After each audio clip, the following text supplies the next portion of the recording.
Welcome everyone who is watching my video. तो आज हम बात करने जा रहे हैं एनटीपीसी स्टेज 2 से रिलेटेड कुछ क्वेश्चंस लेकर आए हैं। आज हम जो ही बहुत ही मोस्ट इम्पॉर्टेंट क्वेश्चन है, आज से हम कम से कम 10 क्वेश्चन हर दिन लाएंगे और आप लोग इसका फ़ायदा लें। तो सबसे पहले जो हमारे चैनल में न्यू हैं वे इस वीडियो को लाइक और सब्सक्राइब कर दें और बेल आइकन को दबाना ना भूलें। फर्स्ट क्वेश्चन पे ध्यान देते हैं।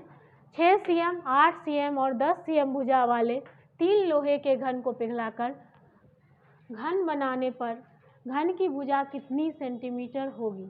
नए घन की भुजा कितनी सेंटीमीटर होगी? ठीक है, तो इसका शॉर्ट ट्रिक्स है, घन यदि 3 घन मिला के बनाए, ठीक है, और न्यू घन का पूछे तो तीनों को जोड़ के 2 से डिवाइड कर देते हैं। 6 + 8 + 10/2 तो 24/2 यानी 12 सेंटीमीटर नए घन की भुजा होगी। ऐसे हम नॉर्मली समझते हैं कि ये तीनों घन का आयतन जो ऐड करेंगे वो बड़े वाले घन का आयतन के बराबर होगा। तो घन का आयतन क्या होता है? भुजा क्यूब, 6 का क्यूब 6 × 36 = 216, 8 का क्यूब 512, 10 का क्यूब 10 × 10 × 10 1000, ठीक है। तीनों को जोड़ देते हैं 1728। 1728 किसका क्यूब है? तो 1728 12 का क्यूब है। क्यूब का शॉर्ट ट्रिक्स जानते हैं? क्यूब का शॉर्ट ट्रिक्स निकालना जानते हैं? 1728 10 ये 10 और 20 के बीच में है, 10 और 20 के बीच में है। तब 11 को देखते हैं, इकाई अंक सिर्फ देखिए, एक एकम 1 आया। 2 का करते हैं 12, 2 दूनी 4 दूनी 8, इकाई अंक 8 आ गया, ठीक है। दैट मीन्स 12 हो गया, 12 का क्यूब हो गया, ठीक है। जैसे हम 3 का देखते हैं, 3 3 होती है 27, 13 का देखेंगे तो यानी इकाई अंक पे क्या आएगा? 7 आएगा। क्या आएगा? 7 आएगा, ठीक है। इसी तरह हम शॉर्ट ट्रिक्स से क्यूब निकाल लेते हैं। किसका क्यूब है ये निकाल लेते हैं। तो ये 1728 किसका क्यूब है? 12 का। तो इस तरीके से भी हम न्यू घन का साइज निकाल सकते हैं। 12 सेंटीमीटर यहाँ हो गया, ठीक है। ये अब नेक्स्ट क्वेश्चन पे ध्यान देते हैं। 2 शंकु के आधार में 5:4 का अनुपात है। यदि उसके आयतन समान हो, 2 शंकु दैट मीन्स क्या होता है? कोन, इंग्लिश में कोन, ठीक है, जिसका आधार का रेशियो 5:4 है और उसके आयतन समान हो यानी वॉल्यूम सेम हो, तो उसका हाइट का अनुपात क्या है? उसके ऊंचाई का अनुपात क्या है? तो हम नॉर्मली पहले इसका निकालते हैं। इसका रूल्स क्या होता है, कैसे होता है, ये देख लेते हैं पहले। आयतन का, शंकु के आयतन का फॉर्मूला क्या होता है? 1/3 πr² h, 1/3 πr² h, ठीक है। तो ये दोनों अलग अलग शंकु है तो हम लिखते हैं 1/3 पाई तो हमेशा सेम होता है। r1² h1 बाय 1/3 पाई r2² h2, ठीक है, equal to v1/v2। v1 v2 same है, दिया हुआ है, यानी ये कट के क्या हो गया? 1 हो गया, ठीक है। अब इधर 1/3 पाई कैंसिल, क्या बच गया? r1² h1 और ये कोना कोनी ऊपर चला जाएगा, इक्वल टू r2² h2। तो h1/h2 पूछ रहा है निकालने के लिए यहाँ क्वेश्चन में। h1/h2 इक्वल टू क्या हो जाएगा? r2² r1²। इसको लिख सकते हैं r2/r1 का होल स्क्वायर। तो यहाँ वही हो गया। तो सीधा फॉर्मूला लगाए, h1/h2 इक्वल टू क्या हो जाएगा?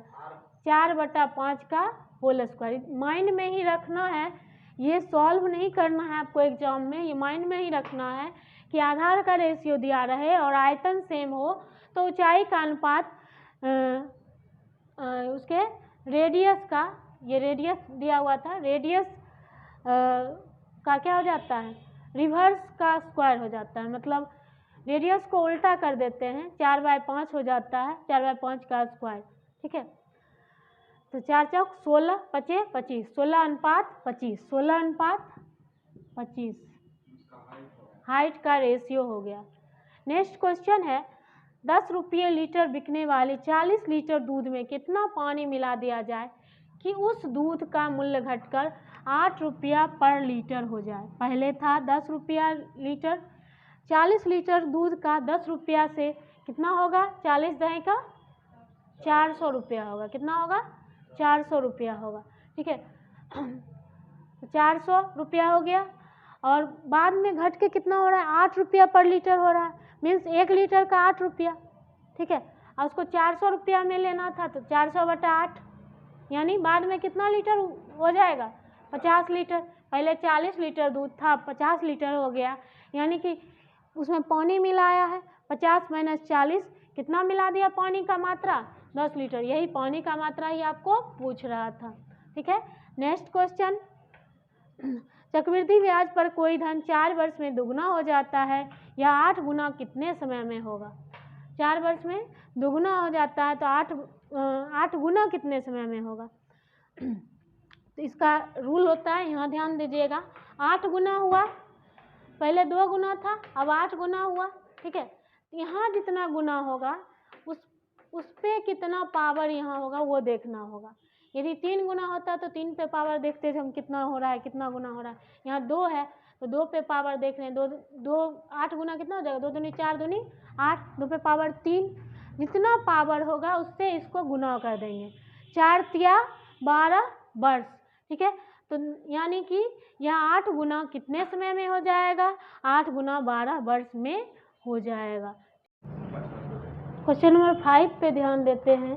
20% तथा 15% के 2 क्रमिक बट्टों के समतुल्य एक अकेला बट्टा क्या होगा। बट्टा डिस्काउंट। ठीक है, 2 बट्टा दिया हुआ है, दोनों मिक्स करके एक अकेला बट्टा क्या होगा, तो इसका फॉर्मूला होता है दोनों बट्टा, ये भी फॉर्मूला होता है, लेकिन ये भी फॉर्मूला में a + b - ab/100।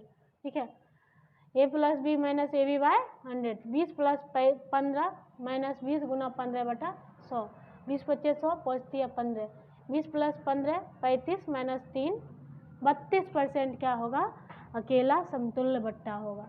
Next question, चीनी के मूल्य में 20% की वृद्धि के कारण किसी परिवार द्वारा चीनी के उपभोग को कितना % घटाया जाए जिससे उस परिवार के खर्च पर कोई प्रभाव ना पड़े। 20%, इसका ट्रिक बताए थे कि जितना % वृद्धि होता है 100 में उतना प्लस हो जाता है 20 बाय, ठीक है, टोटल 100 से बढ़ के कितना हो गया 120 गुना 100। ठीक है, 20 बाय 120 गुना 100, 20 6 के 120, 2 तिया 6, 50 दूनी 100, 50/3% यानी 16.2/3% घटाया जाएगा। चीनी के उपभोग को कम किया जाएगा जिससे परिवार पर के खर्च पर कोई प्रभाव नहीं पड़ेगा।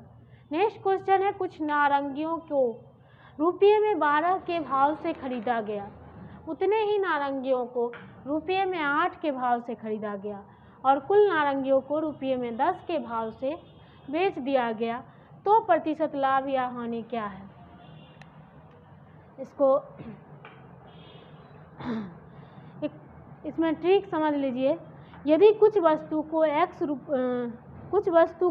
x रुपये में a के भाव से खरीदा जाए और उतने ही वस्तुओं को x रुपये में b के भाव से खरीदा जाए और कुल वस्तु को x रुपये में a + b/2 के भाव से बेचा जाए। यहाँ 12 और 8 के भाव से खरीदा गया था।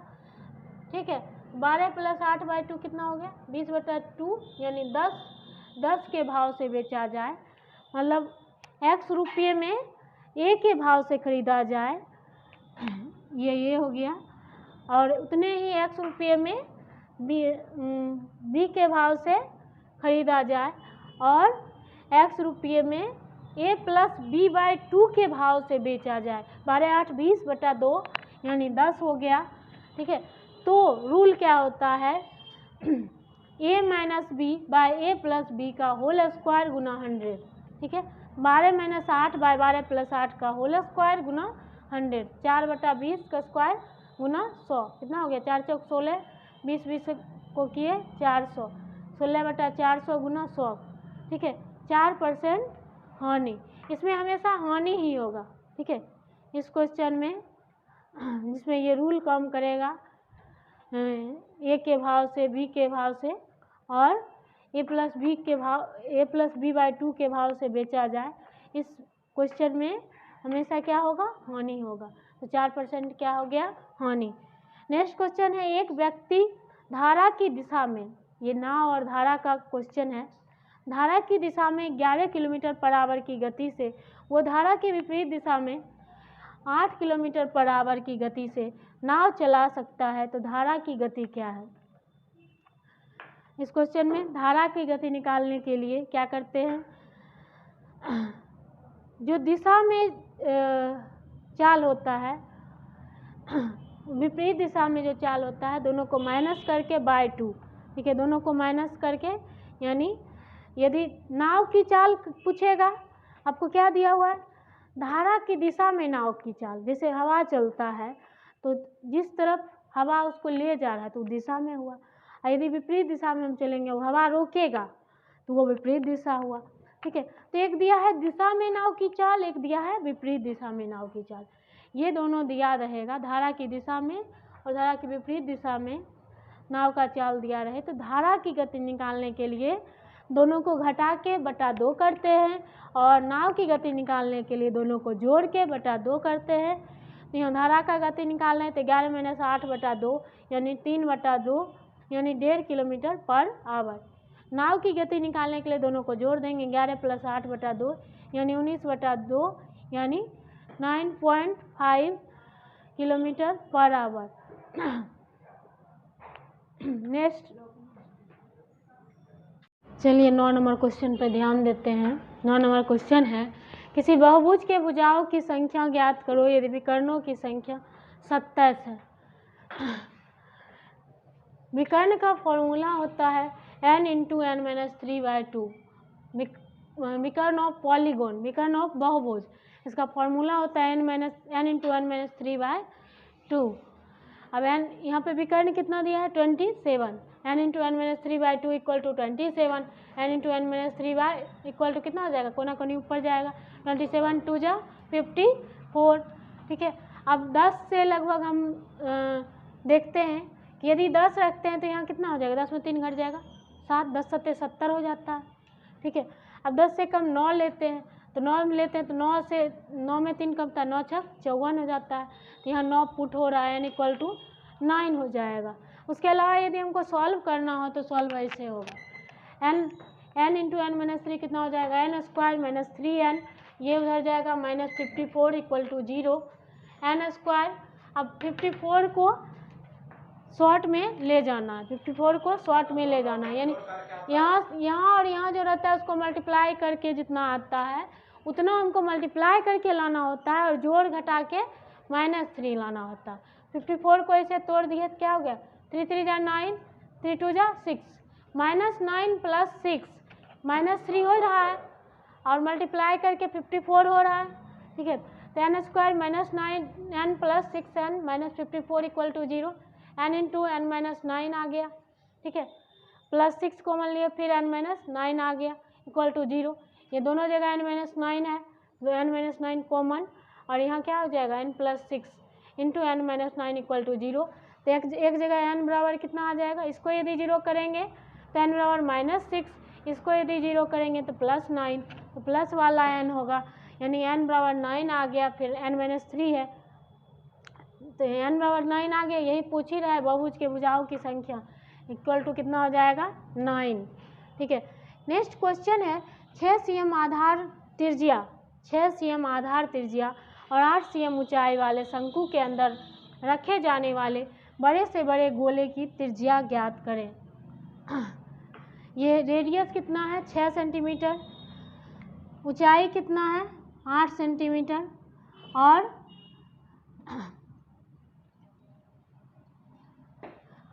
6, 8 दिया हुआ है, तो हम ये निकाल सकते हैं इसका हाइपोटेनस। कैसे निकालते हैं हाइपोटेनस, √6 का स्क्वायर + 8 का स्क्वायर, ठीक है, क्योंकि ये समकोण त्रिभुज है और समकोण त्रिभुज में क्या होता है, कर्ण बराबर रूट अंडर लंब स्क्वायर जोड़ आधार स्क्वायर, रूट अंडर लंब स्क्वायर जोड़ आधार square, 6 36 8 64 root under 100, root under 100 equal to 10, यही 10 हम यहाँ लिखे हैं। अब कहता है गोला की त्रिज्या, गोला की त्रिज्या का फॉर्मूला होता है, इसके अंदर इसमें जो बड़ा से बड़ा गोला बनेगा, गोला की त्रिज्या का फॉर्मूला होता है HR/L + R, HR/L + R, H यहाँ 8 है, 8 × 6 बाय L 10 है, 10 + 6 16, ठीक है, 8 × 6/16, 8 दूनी 16 और 2 तिया 6, 3 सेंटीमीटर क्या आ गया, बड़े से बड़े गोले की त्रिज्या। तो आप लोग यदि उड़ नहीं सकते तो दौड़े, दौड़ नहीं सकते तो चले, चल नहीं सकते तो रेंगे, लेकिन कभी आगे बढ़ना ना छोड़ें। इसी तो चलिए आप लोग अपने कंपटीशन के तैयारी में लगे रहें, लगातार लगे रहने से ही आप लोग को सफलता प्राप्त होगी। और चलिए मिलते हैं फिर से न्यू वीडियो में।